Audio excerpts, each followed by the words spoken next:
National geography की team एक ऐसे रिमोट आइलैंड पर जा रही थी जिसमें से आदमी कभी जिंदा बच के वापस आता ही नहीं। जब वो उस आइलैंड के किनारे पर पहुंचे ही थे तो जंगल में से कुछ नंगे पुंगे लोग निकलकर उन पर तीरों की वर्षा करने लगे। उनके तीरों की वर्षा करने के कारण जो डायरेक्टर जो डॉक्यूमेंट्री बनाने गया था उसका एक पैर फ्रैक्चर हो गया। तो सब टीम ने डॉक्यूमेंट्री का प्लान कैंसिल कर वहाँ से उल्टे पांव भागी। बट आखिर आइलैंड है कौन सा और इतने एडवांस टेक्नोलॉजी के बावजूद हम वहाँ जा क्यों नहीं पाए। दोस्तों हमारे वीडियो में आपका स्वागत है। दोस्तों इंडिया से करीब 1400 किलोमीटर दूर समुद्र में एक आइलैंड पड़ता है जिसका नाम अंडमान एंड निकोबार है, जिसका राजधानी पोर्ट ब्लेयर है। और ये Andaman and Nicobar island Indian territory का ही हिस्सा है। और इस आइलैंड पर कई सारे गांव मौजूद है जहां पर कई सारे लोग रहते हैं। बट वहां सबसे ज्यादा आबादी पोर्ट ब्लेयर में रहती है जहां पर एक इंटरनेशनल एयरपोर्ट भी है। और उस इंटरनेशनल एयरपोर्ट पर कई सारे इंटरनेशनल फ्लाइट आती जाती रहती है। इसीलिए वो एयरपोर्ट बाहरी दुनिया से अंडमान एंड निकोबार को जोड़ने में मेन रोल प्ले करता है। लेकिन हैरानी की बात यह है कि जिस आइलैंड पर इतना ज्यादा चहल पहल है, जहाँ पर इतने सारे टूरिस्ट आते रहते हैं, वहीं से करीब 50 किलोमीटर दूर एक आइलैंड मौजूद है जहां पर वो सिविलाइजेशन बसती है जिन्होंने अपना अलग ही दुनिया बसा रखा है। नॉर्थ सेंटिनल आइलैंड के नाम से जाने जाने वाला ये आइलैंड सिर्फ 50 स्क्वायर किलोमीटर दूरी में ही फैला हुआ है और इसको बड़े बड़े वृक्षों ने कवर करके रखा है। इन घने वृक्षों के कारण कोई भी सैटेलाइट या कोई भी ड्रोन के मदद से हम उसके अंदर के इमेज नहीं ले सकते। इसीलिए नॉर्थ सेंटिनल आइलैंड का कोई भी पार्ट के बारे में हम लोग नहीं जानते और ना ही देखे हैं। बट आखिर इस आइलैंड पर कौन सा कबीला रहता है और उसने कौन सा राज छुपा रखा है, ये अभी तक गोपनीय है। हिस्ट्री में कई बार इस आइलैंड पर जाने का प्रयास हुआ है, बट यहाँ के लोग आउटसाइडर को पसंद नहीं करते। जब कोई भी आउटसाइडर उनके आइलैंड के नजदीक पहुँचता है तो वो तीर बरसाने लगते हैं। अंडमान एंड निकोबार आइलैंड से 50 किलोमीटर दूर एक ऐसा आइलैंड है जहाँ पर अभी भी स्टोन एज चलता है। बट आखिर ऐसा क्यों है, ये प्रश्न आपके दिमाग में बार बार चल रहा होगा। इस प्रश्न के उत्तर के लिए हमें इसके हिस्ट्री में जाना होगा। सदियों से ये माना जा रहा है कि नॉर्थ सेंटिनल आइलैंड पर रहने वाला कबीला वो कबीला है जो किसी दौर में इंसान से बिछड़ गया था। 26,000 साल पहले समुद्र का लेवल कम हुआ करता था। तब अंडमान एंड निकोबार आइलैंड और नॉर्थ सेंटिनल आइलैंड एशिया का हिस्सा हुआ करता था। ग्लोबल वार्मिंग की वजह से समुद्र का लेवल बढ़ता गया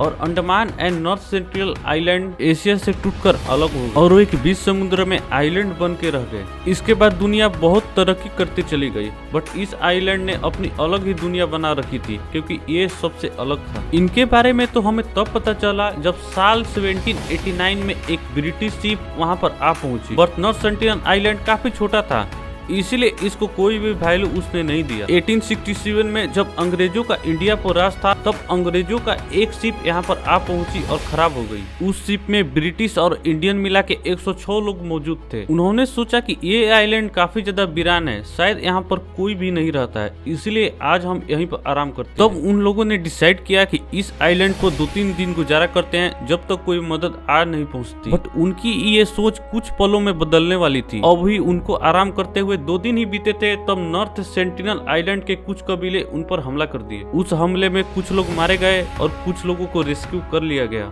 ये नॉर्थ सेंटिनल आइलैंड के लोगों से हमारी पहली मुलाकात थी और पहले ही मुलाकात में काफी लोगों की जान चली गई। अगले 13 सालों तक किसी ने भी इस आइलैंड पर जाने की हिम्मत नहीं की। फिर ईयर 1880 में एक ब्रिटिश को क्राउन एडमिनिस्ट्रेटर बना के यहाँ पर भेजा गया और इस ब्रिटिशर का नाम मॉरिस बिडार फोर्टमैन था। और इन्होंने नॉर्थ सेंटिनल आइलैंड पर जाने का फैसला किया क्योंकि वो सारे एरिया खुद देखना चाहते थे जिनके लिए उनको क्राउन एडमिनिस्ट्रेटर बनाया गया। उनका प्लान ये था कि नॉर्थ सेंटिनल आइलैंड के कुछ कबीलों को किडनैप कर लेंगे, फिर उनको एक अच्छा मैसेज देंगे, एक शांति का मैसेज देंगे और उनको वापस उस आइलैंड पर छोड़ देंगे ताकि उनको ये एहसास दिला सके कि उनके जैसे इंसान बाहरी दुनिया में भी रहते हैं। पोर्टमैन उस आइलैंड पर गए और कबीलों से कई दिनों तक छुपने में सफल रहे। फाइनली उन्होंने एक ऐसा परिवार देखा जो उस आइलैंड पर मौजूद था जिसमें एक कपल और उनके 2 बच्चे थे। नॉर्थ सेंटिनल आइलैंड के लोगों को पहली बार बाहरी दुनिया से कनेक्शन हुआ था। दुनिया में फैली कई प्रकार की बीमारियां इनके बॉडी के लिए सूटेबल नहीं था। बड़ी एज वाला कपल इन बीमारियों के चपेट में आ गया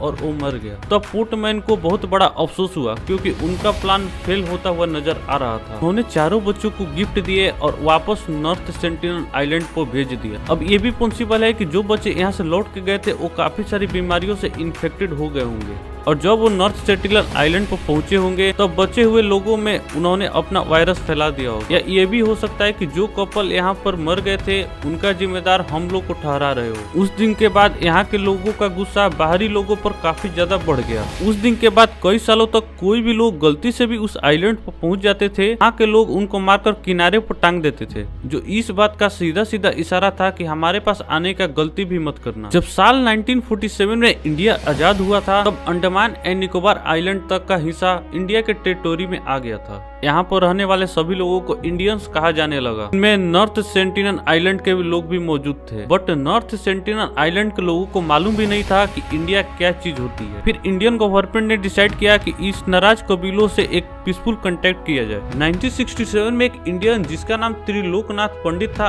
उसको उस आइलैंड पर भेजा गया। वो उस आइलैंड के इर्द गिर्द घूमते और बहुत सारे गिफ्ट उस आइलैंड पर भेजते थे क्योंकि वो उस कबीलों का दिल जीतना चाहते थे। 1974 में नेशनल जियोग्राफी की टीम एक डॉक्यूमेंट्री बनानी चाहिए जिसका नाम man in search of man था। इनकी एक टीम बड़े नाव में सवार होकर उस आइलैंड पर चल दी, जिनमें coast guard, film crew, Triloknath Pandit भी शामिल थे। उनका प्लान ये था कि वो आइलैंड के और करीब जाएंगे और लहरों पर गिफ्ट रखेंगे ताकि वो किनारे तक पहुंच जाए, और जब वो कबीलों का दिल जीत लेंगे तब एक डॉक्यूमेंट्री उस पर शूट करेंगे। लेकिन 3 दिनों के बाद जब वो उस आइलैंड के किनारे पर पहुंचे तब उनका ये प्लान फेल हो गया। उनके सामने ही कबीलों के लोगों ने उनका गिफ्ट तोड़ दिया और उन पर तीरों की वर्षा करने लगे, जिसमें से एक तीर सीधा डायरेक्टर के टांग पर आ लगी और उनका पैर फ्रैक्चर हो गया। नेशनल जियोग्राफी की टीम ने शूटिंग कैंसिल कर अपनी जान बचाकर भागी, बट उन्होंने इस आइलैंड की कुछ तस्वीरें दूर से ही निकाल ली थी। नेशनल जियोग्राफी की टीम ने तो इस प्लान को कैंसिल कर दिया और डॉक्यूमेंट्री बनाना भी कैंसिल कर दिया। बट त्रिलोकनाथ पंडित यहाँ पर अक्सर आते रहते थे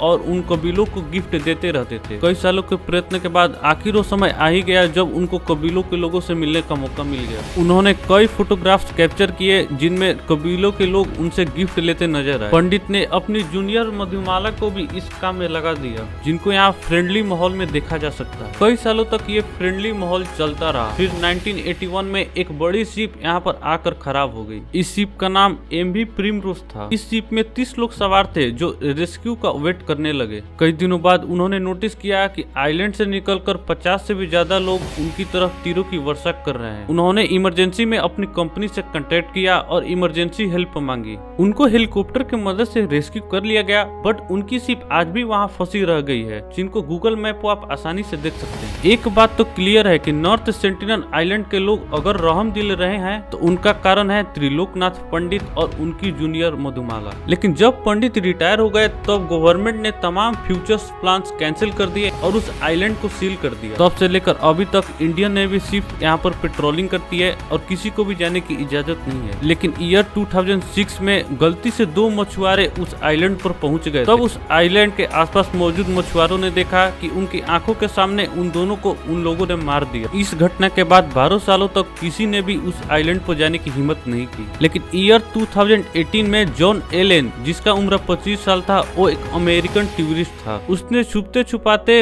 इस आइलैंड पर जाने का फैसला किया। उसने 2 मछुआरों को पैसों के दम पर उस आइलैंड पर ले जाने के लिए मजबूर किया। वो इस आइलैंड पर एक अलग ही मिशन पर गए थे। वो यहाँ के लोगों को क्रिश्चियन धर्म के बारे में बताना चाहते थे। वो तो जैसे तैसे नॉर्थ सेंटिनल आइलैंड पर पहुंच गए, लेकिन उनको भी यहाँ मारकर टांग दिया गया। जॉन समेत आज कितनी बॉडी है जिनको नॉर्थ सेंटिनल आइलैंड पर ऐसे ही लटका दिया गया है और उनकी बॉडी कभी भी इंडिया वापस नहीं आ सकी। इंडियन गवर्नमेंट ने नॉर्थ सेंटिनल आइलैंड के लोगों को खुली छूट दे रखी है कि वो जो चाहे वो चीज कर सकते हैं, बट बाहरी लोगों को नॉर्थ सेंटिनल आइलैंड के 10 किलोमीटर रेडियस में भी जाना अलाउ नहीं है। नॉर्थ सेंटिनल आइलैंड एक ऐसा आइलैंड है जिस पर जाना मतलब मौत को गले लगाने जैसा है। यहाँ के लोग सचमुच में अकेले रहना चाहते हैं या कोई बहुत बड़ा राज छुपा रहे हैं, ये भी बात एक मिस्ट्री है। आई होप कि आपको ये वीडियो पसंद है। वीडियो पसंद है तो लाइक कर देना, चैनल को सब्सक्राइब कर देना।